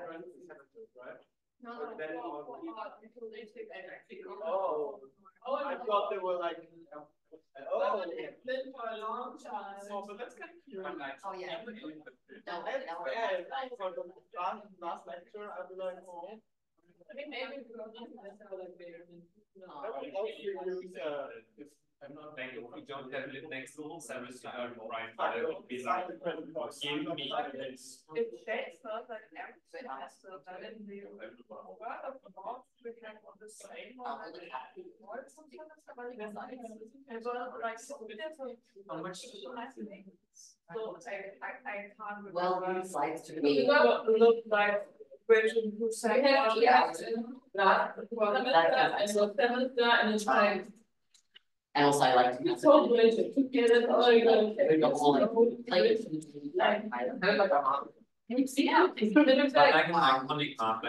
But yeah, it's like so British, but it's like oh my god. Never mind. Please. No, we should get to see them then. So it's not a neighbor, but your style should be always something that is super. Also, if there were like how games were. Making a theme for a game. I still don't know why I want to see. Because she just it's a fake, it's like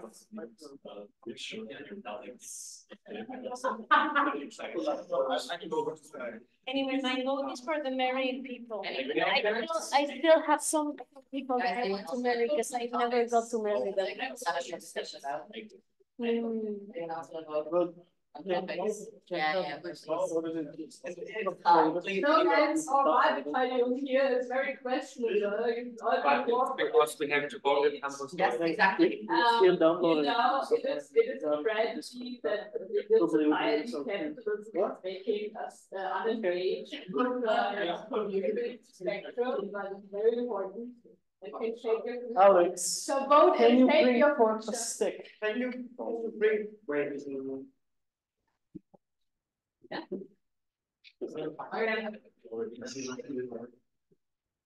I'm collecting nourishment. How much is it? Collecting nourishment. Why would you go out so that we get live? Wasn't that someone left? What should we do? I don't think a controversial theory where I say gameplay is no different from evolution. It's exactly the same thing. You just find different terms for it. And thus, since trifling and cheating has to do with survival and evolutionary change, I think that everything else would be stagnation. So we absolutely do not want to get rid of those, but we don't want to have them so much that the whole system destabilizes and ends in chaos. So I agree that it's possible. Point against that, I think that the chaos would just create new systems. So there is never full chaos. There will just be more systems that are created that are not to the original. Yeah. Like literally no one voted for that. So let's shepherd players who was playing in metagaming design, because as we discussed, digital games you can primarily just suggest the metagame. I just say some class code will just explore. There's ways to suggest to them. You can tell them to do it, and they can volunteer. Skyrim, for example, I think is a great example of like you can tell them to do it. They might not ever do it. I don't think I've ever finished Skyrim. Like technically. Would you any other examples? Any other comments on this? Just a quick question. Why would we want to shepherd people towards playing our metagame? I have to say, as a game designer, as long as people interact with my thing, for example, My Little Pony, that's the question, like, how do we shepherd our target audience, which is children? So do we want to shepherd the bronies away from it, or do we just embrace that this is a new thing that has now happened? I would just say that is important for multiplayer games, that all players are playing the same metagame, so that the game can actually happen. For example, Dead by Daylight again, it's due to the current game design, it's possible to tunnel players out of the game and therefore ruining their fun. It's possible according to the rules. So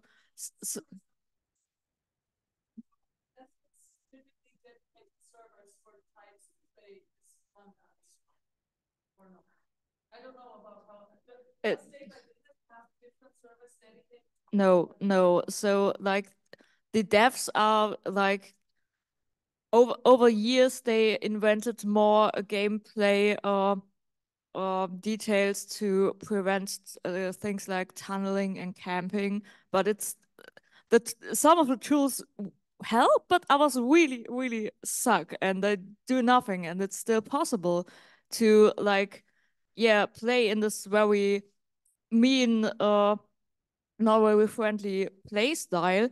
And for some people their meta game is it's possible, I'm not getting punished from the game for doing that, so it's okay and totally allowed, so I play this game because I benefit from it.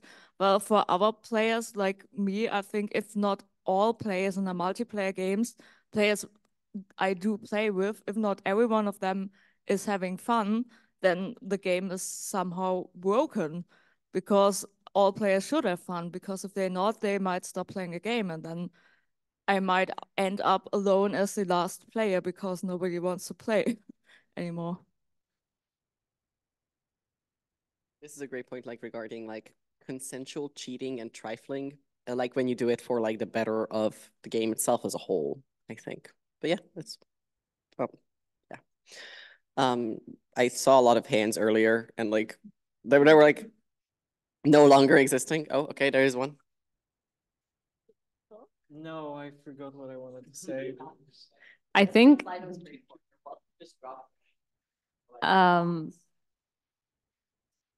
I think it's kind of like, wait, let me think about my point, because I just was like, I don't really play League of Legends, but I think that's like a prime example for like people get super angry when a new like champion gets released, not because a new champion is bad, or maybe because a new champion is bad, but it's usually as soon as someone finds out that this champion is way too overpowered and can kill everyone easy peasy or something like that, and then everyone gets upset because everyone only plays this one, or like they try to fix something and then they break a different part.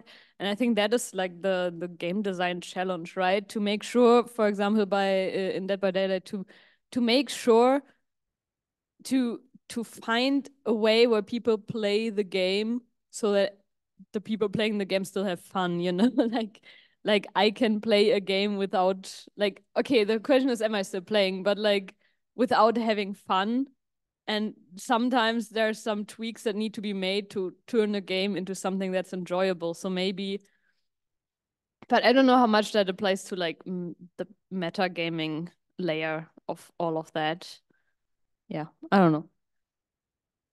Yeah, the fun thing is that in League of Legends, it's usually the exact opposite.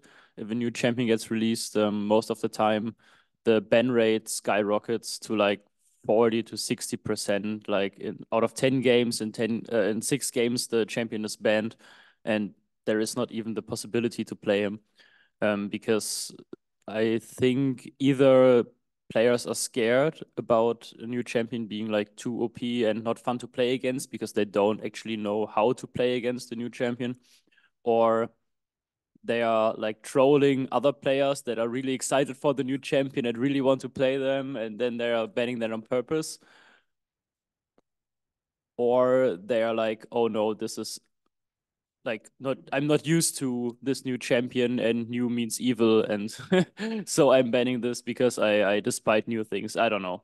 But usually the ban rate skyrockets, and then after like 2 or 3 weeks, it slowly declines into like the usual ban rate, so everyone can play the champion again.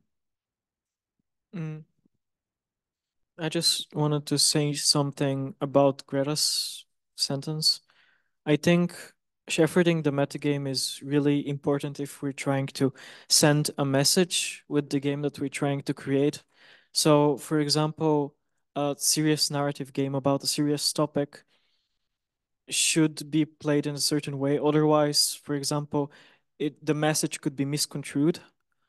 Or like if it's a historical game, a war game that's trying to kind of represent a war, the mechanics should reflect that, and shepherding that is important, right? Who was first? I wanted to ask you something, Greta. Actually, in your game you're currently working on regarding the sexual violence awareness game, what tools do you use to like keep the topic? Is there any, if you're going to talk on this? Yeah, no, absolutely. I mean, basically, that was a suggestion from the clinics team that we worked with. Up to that point, we were very much going the edgelord direction and just being like, those are teenagers. We brief them in the beginning. We give them a storytelling, but then they are the perpetrator. And basically, the game is meant to teach you how perpetrators operate on a pattern level, so that automatically your pattern detection will go on if you see this in real life, or you will have a way higher chance that your brain simply is like, I think I realized something similar. However, thanks to them, and I'm still a little bit undecided how I fully feel about it as a game designer, there is another character now in the game, which is an owl, that kind of contextualizes.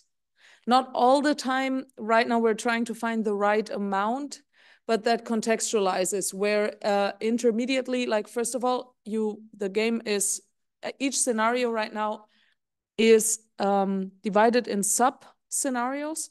So you start with something more easy, like information gathering, because that's typically the first thing a perpetrator does. And then it's making the group like you. So you're still in this intersection between, you could still be a nice person right now and just a good trainer with good ambitions. But then the task becomes butter up a single person, isolate that single person from the group, find reasons to touch that person. Like we call it touch or touch sexually. We don't define it, and also we don't show it graphically. That's basically as soon as you succeed meaning that the person does not clearly reject you in that moment, then the game is over and you won, and the game one screen looks fucked up. Not in a traumatizing way, but in a way that clearly communicates that this is not a good thing, even though you won, like in theory.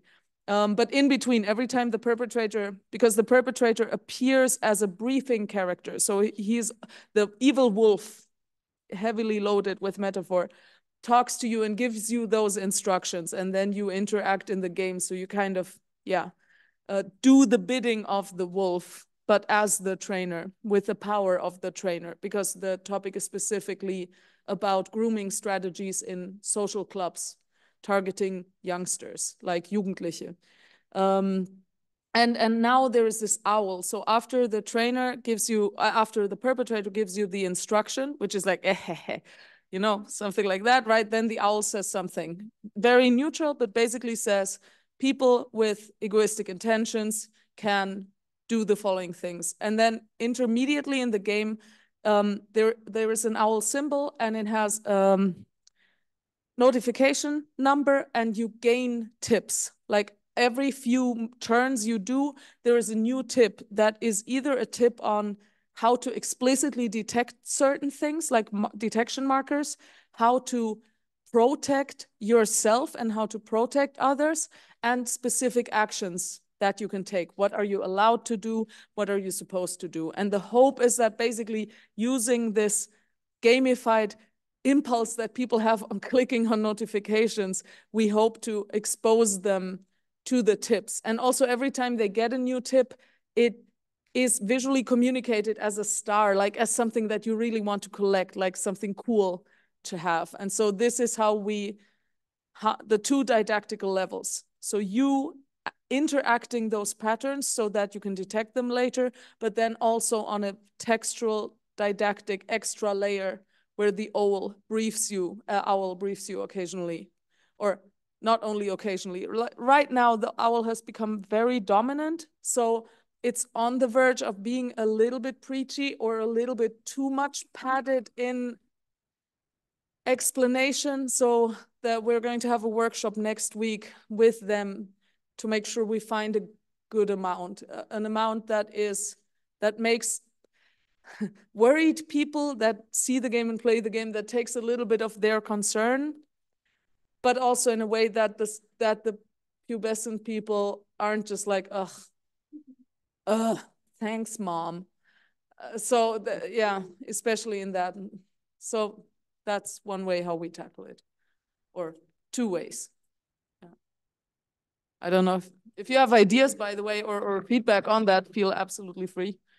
I just thought it was really interesting because it's like a super, super heavy topic, and it's so like careful to deal with, but also how to get people to get the right emotions from it. Because I was reminded of this horrific article I saw a while ago that a lot of dudes started using this weird AI chatbot girlfriends and started verbally abusing them for fun and making communities out of that to just what does it mean? Like danger-free doing that out of fun and kind of normalizing it. But it was like, that is obviously something that should not be done at all. And it probably is just as horrible in the chat as it would be in a real life chat, but people still see it as fun and do it in something that was not intended to. And it was like very, very like hard to think about. And I think like this is also like, how do you stop people from doing that and taking it serious and actually being affected and not dissociating from it? And I think that's really interesting because it's probably so challenging. Yeah, that was just my thought I had on that. The only thing I can say to that is that our game is far away from being perfect, and it's not the perfect answer to that topic. The only thing that this game, I think, really does, and the thing that I really like about it is that at least it doesn't shy away from nailing down what exactly is happening. So it takes the hacking / CCC / block pickers approach that basically says there is no way around for us to learn what the perpetrators are doing. It doesn't matter if it's stealing or manipulating. You have to understand it, and then you have to as a community, we have to socially embed this in a way where this is contextualized and framed as knowledge to protect and not to be acted on. So if we are being asked the question, what do you do? How do you prevent people from learning how to act as perpetrators? To a certain extent, we have to say, if that's what they want to learn, if you play this game with the intention of learning this, there is no way we can prevent you from learning this as well in the game. The only thing we can do is by contextualizing and making sure that everybody else learns it as well, so that they can develop counter strategies. So, yeah. Thank you very much for the input. I think How we get out? I don't think we can, and I think that's a very good closing word, like talking about that, especially because of time we have. Oh. Just to say that I have to agree with you that, especially when it comes to serious games, I would agree. I would absolutely make a marker in between entertainment games and serious games. The good thing is I feel one of the reasons why I feel so good about the society I have the privilege to live in most of my life is that I do not feel that those games are, like, for example, the game This War of Mine. I have never seen content that was anything else but respectful and people really taking exactly from the game what it's meant to do. So luckily I have rarely seen people shit on games that have honest intentions about a good message. Rarely. There are trolls everywhere, but luckily humans seem to have the ability to know when it's okay a bit more to be shitty, and then when it's not so okay. Even though I have to agree with Alex's story about the chatbot things. Since this is new territory, it seems like people have not yet, like we did not, because most of society does not know that this is happening. There hasn't been built enough social pressure to absolutely make clear that this is shitty and should not. And programmers as well, like designers of AI wives, actually would need to teach their AI bots to counteract, like exactly the things that are being taught to women who are in those houses for women that are beaten at home. Those exact countermeasures would need to be taught to those bots to make sure that those mostly probably men, however humans, do not, aren't able to go the full graph of abuse, right? But are stopped earlier. Yeah. Thing is, like, I read a book about video game violence and how actually violent video games help violent people discharge those emotions in a safe environment in which they cannot hurt other people. Could those, like, VR wives or like AI wives, be an outlet of those very toxic people to not display it to actual people and hurt actual people with their actions? But then you fall again into the Westworld thing with, is it okay if you fucking kill someone because they are a robot? You want to go first? I mean, please don't kill me on that hill. But maybe in a controlled environment, it could be okay to use chatbots or whatever to like let the steam off, but there should always be like some sort of therapy or something else attached that makes clear, okay, this is a chatbot. It is not okay to do it to a chatbot. don't ever dare to do that to a human being or an animal or whatever. Like, that's why, please don't kill me on this hill. This is just like my small take. I don't know. I would just say if you're alone in your AI and robots, AI chatbot environment, then I would just say that is not a controlled place if nobody can actually control what you're doing. And like if you really have such aggression problems, then you should definitely have some form of therapy. So yeah. I mean, that's over exaggerated, but you know, Gamergate, school shooters, everything, you know, it's always like, oh, and they also played brutal killer games. And it's like, how much do you have something that supports relief for people, and how much do you foster these emotions, these thoughts? And I don't know the answer to that, honestly. I feel like it's a tricky place to be in. I would say brutal killer games also like can have some benefits to people, you know, and it's like it's not completely black and white. And I think like in a perfect world, everyone would have therapy. I don't know the answer to these topics. I think I don't know the word, sensitivizing. What's the like making people aware of these issues and how these people act is like the best we can do in that regard. Yeah, I don't know. It's very quick. I just want to put another perspective on this, because I think because of violence being quite normalized, it's easier to talk about it. But see it in regards of pedophilia. Like, think about Japan having legalized child drawn pornography. How okay is that? Does it really avoid people being pedophiles and acting on it? That's what I wanted to. Is it? Before we like just for the previous point, I wanted to say, I think there's a very big importance on the context this is happening on, because if like, I don't know, if you maybe you remember this a long time ago, like that really controversial like Modern Warfare 2 airport level that was like banned in a lot of countries and stuff, could be extremely problematic. But I think even there, it's still, people are more detached if they're playing a game in a story with NPCs walking around, they're shooting. Well, in the context we talked about previously, it's specifically a community of people normalizing abusement. Is that a word? Do you say like abusing of their partners, and like as a laughing thing, basically, in a like, which is generally already a society problem that just gets enhanced and like kind of lighthearted as a joke or something. And I think that's like a completely different thing. Like if there was like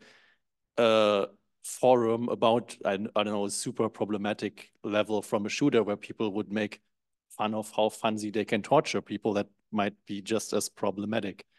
And I also think there's, because of the abstraction of how far it is away from your normal doing, killing a person in a game is almost like that's just so surreal, it doesn't click with you anymore. Verbal abusement very much is something more people are capable of doing or gotten closer to than we would like to admit. And I think that's way more dangerous to normalize in that way. I think I would just completely treat that situation different from the other thing. Yeah, that's one of my Last person to talk, maybe. If you want to say time-wise, we need to. Do we? All right, but we only have 20 minutes. And we still need to clean up. I mean, I think okay, like two things. One thing I want to add, I would say it's the difference if you want to simulate the reality or if you want to play a game which is not supposed to simulate the reality, that it will make a difference. So for example, if you have a shooter, it's not meant to simulate the reality, but if you have an AI chat, it's different for these people. And for me, sure, I wanted to ask, you said there, like you read this book and that like the violent games can be eventual for some people. Did it also apply for their like if it's about their picture or like their values, for example, about humiliation? So if people liked to be violent on humiliation, it's maybe a difference to just being violent because this is a image of your values. Do you know something about it? I'm gonna try to decipher what you said. If it doesn't make sense, then no worries.